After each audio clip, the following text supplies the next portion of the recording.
పర్యావరణ హిత రాఖీలు విద్యార్థులు తయారు చేయడం ఆనందంగా ఉందని Indira Gandhi zoological park curator doctor Nandini Salaria అభినందించారు. శనివారం ఉదయం జంతు ప్రదర్శనశాలలో గ్లోబ్ సంస్థని విద్యార్థులు విత్తనాలతో కూడిన రాఖీలు తయారు చేసిన అనంతరం ఆమె మాట్లాడుతూ పత్తితో తయారు చేసిన నూలు దారం, చిరుధాన్యాలు, పప్పు ధాన్యాలు, ఔషధ మొక్కలు, విత్తనాలు ఉపయోగించి కాగితం, అట్ట, పత్తి, నార, అరటితో తయారు చేసిన రాఖీలు ఆరోగ్యకరమన్నారు.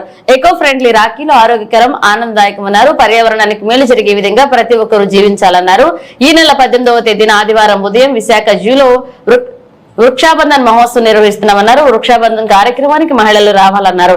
ఈ కార్యక్రమం నిర్వహణకు సహకరించిన green climate team NGO Sifa trust నామ అభినందించిన కార్యక్రమంలో గ్రీన్ క్లైమేట్ టీమ్ ఎన్జీఓ వ్యవస్థాపక కార్యదర్శి జేవీ రత్నం విద్యార్థులతో మాట్లాడుతూ ప్రతి ఒక్కరూ పర్యావరణ హితంగా జీవించాలన్నారు.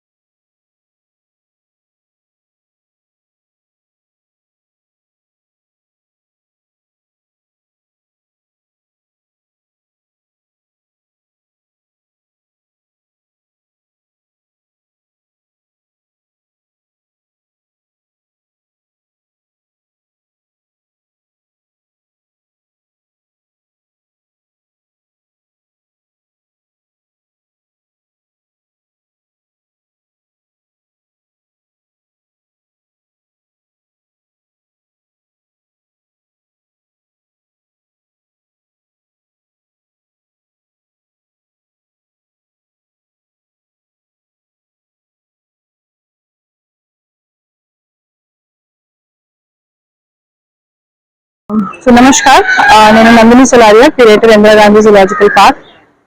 ఈ రోజు మనం ఇక్కడ ఒక ఈకో ఫ్రెండ్లీ వర్క్ షాప్ చేయడం జరిగింది.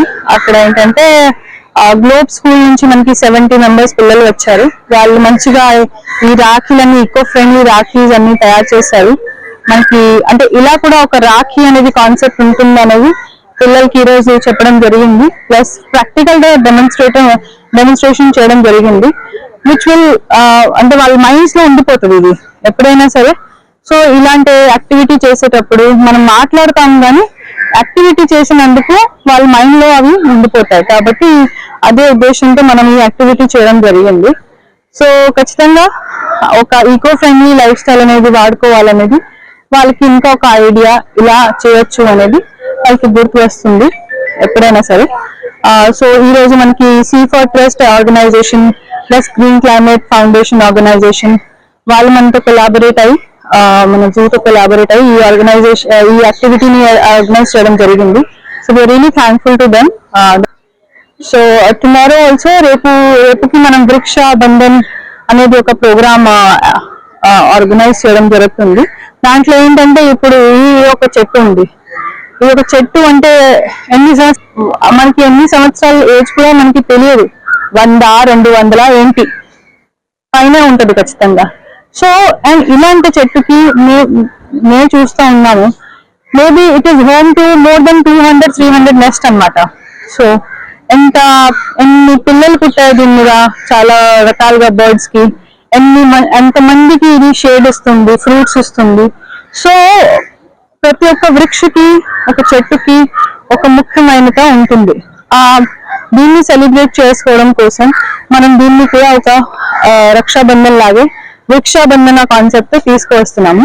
సో రేపు కూడా ఈ ప్రోగ్రామ్ మనకి ఇక్కడ చేయడం జరుగుతుంది. దాంట్లో కూడా చాలా మంది మనకి పార్టిసిపేట్ అవుతారు. విజిటర్స్ కూడా దానికి పార్టిసిపేట్ అవ్వచ్చు. అలాగే స్టూడెంట్స్ ని ప్రత్యేకంగా మనం ఎంకరేజ్ చేస్తున్నాము. సో దట్ వాళ్ళ ఈ చిన్న ఏజ్ లో వాళ్ళ మైండ్ లో ఇలాంటి కాన్సెప్ట్స్ ఉండిపోతే ఇవి చాలా లాంగ్ రన్ లో వాళ్ళకి పనిచేస్తాయి. సో మనం ఏంటంటే ఒక గ్రీన్ వారియర్స్ గా వాళ్ళకి తయారు చేయాలి ఈ ఫ్యూచర్ సేవ్ చేయడానికి. సో ఇదే కాన్సెప్ట్ తో ఇలాంటి చెట్టు కానీ ఇంకా చిన్న చెట్టు కానీ పెద్ద చెట్టు కానీ మన చుట్టూ ప్రాంతాల్లో ఉన్న చెట్టు కానీ మీరు ఎక్కడైనా ఎవరైనా ఉన్నారంటే వాళ్ళు కూడా వాళ్ళ ఇంట్లో చేసుకోవచ్చు. మనమైతే ఇక్కడ జూలో చేసినాం. You're most welcome. సో ఇక్కడ కూడా మనకి green climate foundation plus Sifa trust foundation వాళ్ళు కూడా పార్టిసిపేట్ అవుతారు. So thank you very much.